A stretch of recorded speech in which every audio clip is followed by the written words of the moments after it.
আলোচনা পেশ করছেন বাংলাদেশ জামাত ইসলামীর সংগ্রামী আমির ডাক্তার মোহাম্মদ শফিকুর রহমান। যেন কেটে না যায় সম্ভাবনার এখন, আজ সময় এসেছে সাজাতে শেখুল হাদিস ইবনু শেখুল হাদিস আল্লামা মাহমুদুল হক। শুধু হেলায় খেলায় যেন কেটে না যায় সম্ভাবনার এখন। মুফতি সৈয়দ রেজাউল করিম পীর সাহেব চরমোনাই। তবু মূলগুলো মরেনি তো অপঘাতে, কত ফুলগুলো ঝরে গেছে শাহাদাতে, তবু মূলগুলো মরেনি তো অপঘাতে। জাতীয় উলামা মাশায়েখ আইম্মা পরিষদ কর্তৃক আয়োজিত আজকের এই অতি গুরুত্বপূর্ণ সেমিনারের সম্মানিত সভাপতি, আইম্মা পরিষদের সম্মানিত সভাপতি, মঞ্চে বসা সকল দ্বীনি, রাজনৈতিক, সামাজিক সংগঠনের সম্মানিত গুরুত্বপূর্ণ ব্যক্তি এবং নেতৃবর্গ, আজকের এই আয়োজনে উপস্থিত কোরআন পাগল সম্মানিত ভাইয়েরা, মিডিয়ার বন্ধুগণ, মূল থেকে আলোচনা না শুনলেও শেষের দিকে এসে যেটুকু উপলব্ধি করেছি তাতে মনে হয়েছে আজকে এখানে যা আলোচনা হওয়া দরকার ছিল তা সবটুকুই এসে গিয়েছে। কাজে আমি বিস্তারিত কোনো কিছুতে যাব না, দুই একটা বিষয়ে দৃষ্টি আকর্ষণ করে ইনশাআল্লাহ আমার বক্তব্য আমি শেষ করব। প্রথম কথা হলো, গঠিত এই কমিশন এই জাতির চিন্তা, চেতনা, তাহজিব, তামাদ্দুন এবং বিশেষভাবে আল্লাহ তাআলার আইনের বিরুদ্ধে অবস্থান নেওয়ার কারণে তারা প্রত্যাখ্যাত বলে আমরা ঘোষণা করছি। এদের রিপোর্ট বাতিল করার কোনো ব্যাপার নাই, এদেরকেই আগে প্রত্যাখ্যান করতে হবে। এরা প্রত্যাখ্যাত হলে এদের রিপোর্টও শেষ। 2 নম্বর, আমাদেরকে একটু ভাবতে হবে আমাদেরকে কোন দিকে নিয়ে যাওয়ার জন্য জোর করে চেষ্টা করা হচ্ছে। আমাদের শিশুকালে আমরা দেখেছি আমাদের শিক্ষাদান শুরু হতো মক্তবের পাঠ দিয়ে। সকালবেলা মক্তবে যেতাম, ওখান থেকে আসার পরে গোসল করে মা কাপড় পরিয়ে বই হাতে ধরিয়ে স্কুলে পাঠিয়ে দিতেন। এখন খুবই পরিকল্পিতভাবে সবাই মক্তবের এই ধারাকে শেষ করে দেওয়া হয়েছে। বাচ্চা ঘুমাচ্ছে, তাকে কাঁধে ফেলে মা স্কুলের দিকে রওনা করেছেন, ওই মক্তবে যাওয়ার ওই সময় এটাই কেড়ে নেওয়া হয়েছে।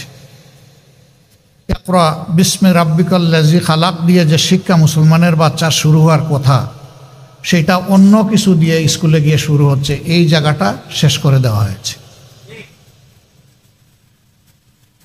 সেই প্রজন্মেরই কিছু লোক হয়তো আজকে তারা গোটা নারী সমাজের প্রতিনিধিত্বের কথা বলে সমাজকে বিভ্রান্ত করছেন। তারা কারা? কোরআনের সংস্কারের দাবি নিয়ে আমাদের সামনে এসেছেন। আমাদের কোনো অধিকার আছে তাদেরকে এই অধিকার দেওয়ার? আমরা কে? এই কোরআন আল্লাহ তাআলা নাজিল করেছেন এবং এটার হেফাজতের দায়িত্ব আল্লাহ স্বয়ং নিজে কবুল করেছেন। কিয়ামত পর্যন্ত কেউ এখানে কোনো পরিবর্তন আনতে পারবে না। এরা এত দুঃসাহস কিভাবে দেখালো যে বাংলাদেশে কোরআনের আয়াত এরা পরিবর্তন করে ফেলবে? হ্যাঁ, নিশ্চয়ই তাদের পিছনের কোনো শক্তি তাদেরকে উস্কানি দিচ্ছে। কেন এই মুহূর্তে এই উস্কানিটা কেন? এই সরকারের তো এটা এজেন্ডা হওয়ার কথা না, আরও বহু গুরুত্বপূর্ণ বিষয় রয়ে গেছে। ওগুলা বাদ দিয়ে ওগুলা নিয়ে কোনো কুল কিনারা নাই, হঠাৎ করে এটা সামনে নিয়ে আসা কেন? এর মূল কারণ, স্বাধীন বাংলাদেশে 54 বৎসরে মানুষ যা আশা করেছিল পেয়েছে তার উল্টাটা। এই সমাজকে বিভিন্নভাবে কুড়ে কুড়ে ধ্বংস করা হয়েছে। এখন এদেশের দিনদার ইমানদার যে শক্তিটা জেগে উঠেছে তাকে নিয়ে মানুষ নতুনভাবে স্বপ্ন দেখা শুরু করেছে। এই জায়গায় ইসলামী শক্তির মুখোমুখি আরেকটা শক্তিকে দাঁড় করিয়ে দেওয়া হচ্ছে, জনগণের দৃষ্টিকে ভিন্ন দিকে প্রবাহিত করার জন্য, নিয়ে যাওয়ার জন্য। অতীতের সকল চক্রান্ত এদেশের মুসলমানরা ঐক্যবদ্ধভাবে প্রতিহত করেছেন। ইনশাআল্লাহ এই চক্রান্ত টিকবে না। এটাও ভেসে যাবে ইনশাআল্লাহ। এরা শুধু আল্লাহ তাআলার কোরআন বিরোধী প্রস্তাবনা নিয়ে আসে নাই, এরা নিজেরা স্ববিরোধীও বটে। একদিকে তাদের ভাষায় তারা নারী পুরুষের সমান অধিকার চায়, আবার তারা বলতেছে সব জায়গায় এত% কোটা নির্ধারণ করতে হবে। তো এটা তো স্ববিরোধী হয়ে গেল না? অধিকার যদি সমান হয় কোটার প্রশ্ন আসবে কেন? যার যার যোগ্যতা প্রমাণ করে নিজ জায়গায় চলে যাও, তাইলে তো কোটার দরকার নাই। কোটা দেওয়া হয় পিছিয়ে পড়া বংশকে তাদেরকে সুযোগ দেওয়ার জন্যে। নারীরা এই দেশে পিছিয়ে পড়ে নাই। নারীরা আমাদের মা, আমাদের বোন, আমাদের কন্যা, আমাদের ইজ্জত এবং সম্মানের প্রতীক। এরা তার সব কিছু তছনছ করে দিতে চায়। পরিবারে পরিবারে এরা দাঙ্গা লাগাতে চায়। এখানে প্রস্তাবনায় ম্যারিটাল রেপ বলে একটা কথা এসেছে। রেপ তো রেপই, রেপ তো দুইটা অসৎ পুরুষ আর নারী যখন একত্রিত হয় বিবাহ বহির্ভূত পন্থায়, সেটার নাম রেপ হবে। বিবাহিত জীবনে রেপের প্রশ্ন আসলো কেন? এর মাধ্যমে স্বামী স্ত্রীতে ঝগড়া লাগিয়ে আমাদের আদালতগুলোতে এই মামলা দিয়ে পরিপূর্ণ করে দেওয়া এদের উদ্দেশ্য। এরা সমাজের বিপর্যয়ের জন্য এই প্রস্তাবনাগুলো এনেছে। এই জন্য আবারও বলি, A to Z আমরা এই কমিশনই মানি না। কিসের ওদের আবার রিপোর্ট? কমিশন থাকলে রিপোর্ট হবে। যদি এই সংক্রান্ত নারীদের অধিকারের কোনো জায়গা যদি ক্ষুণ্ণ হয়ে থাকে, সেইটাকে যদি আবার সামনে আনতে হয়, তাহলে অবশ্যই এ দেশের বেশিরভাগ মানুষের ঈমান, আকীদা, তাহজিব, তামাদ্দুনের উপরে যারা বিশ্বাস রাখেন তাদেরকে বাদ দিয়ে নয়, তাদেরকে প্রাধান্য দিয়েই কমিশন গঠন করতে হবে। এই কমিশনে দুঃখজনকভাবে সেই রকম একজন নারীকেও রাখা হয়নি। এখানেই তো এটা পক্ষপাত দুষ্ট।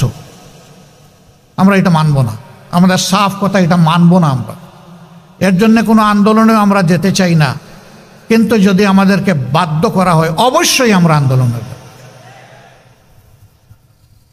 সম্মানিত ভাইয়েরা, যেহেতু নামাজের সময় হয়ে গেছে, আরও গুরুত্বপূর্ণ ব্যক্তিরা রয়েছেন, তারা কথা বলবেন।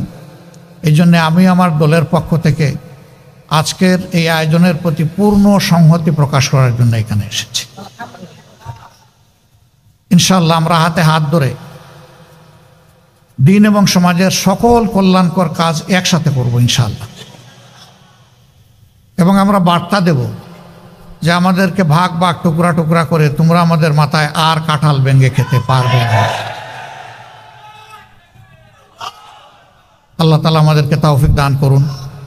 আমাকে এখানে দাওয়াত দিয়ে দুটি কথা বলার সুযোগ তৈরি করে দেওয়ার জন্যে আমি আবারও আয়োজক সংস্থার প্রতি আমার গভীর কৃতজ্ঞতা জ্ঞাপন করছি এবং রাব্বুল আলামিনের দরবারে তৌফিক চাচ্ছি সকল ষড়যন্ত্রের বিরুদ্ধে আমরা বুক টান করে, বুককে শক্ত করে, মহান রবের উপর ভরসা করে আমরা যেন সব ষড়যন্ত্র মোকাবেলা করতে পারি। আল্লাহ যেন তৌফিক দান করেন ইনশাআল্লাহ। আগামীর বাংলাদেশ হবে ইনসাফের বাংলাদেশ, যার উত্থান ঠেকানোর জন্য আজকে এই সুর দেওয়া হচ্ছে সেই কোরআনের বাংলাদেশ। সবাইকে ধন্যবাদ। আসসালামু আলাইকুম ওয়া রাহমাতুল্লাহ।